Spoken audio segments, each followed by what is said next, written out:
और ठाकुर जी के सामने बड़े बड़े कढ़ाई रखी। तो उस दिन पुजारी जी से गलती ये हो गई कि सामने मिठाई रखवे की जगह, खीर रखवे की जगह उनने कड़ी रख दी।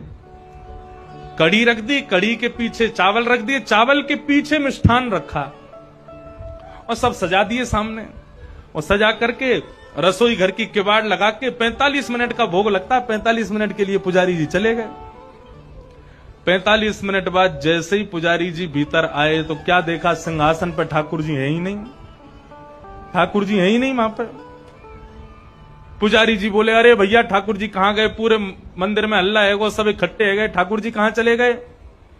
कोई ने कही बोले छोटे से ठाकुर जी है सके, इनमें कढ़ाइयन में गिर गए हों छानो।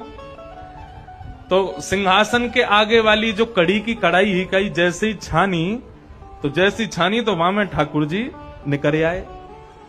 अब तो महाराज पुजारी जी बड़े जोर से हंसे, बोले अरे लाल जी को कड़ी इतनी भाग गई, इतनी बढ़िया लगी कड़ी की वहां में कूद ही गए।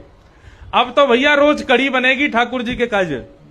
अब तो कोई भी उत्सव हो, कछु भी हो, रोज कड़ी बन रही है, रोज ठाकुर जी के आगे कड़ी रखी जावे।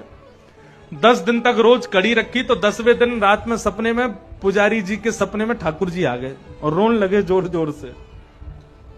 पुजारी जी बोले, ठाकुर जी रो काई को रहे हो? बोले मैं यहां मारे रो रहा हूं, तुम रोज कड़ी को भोग लगा रहे हो।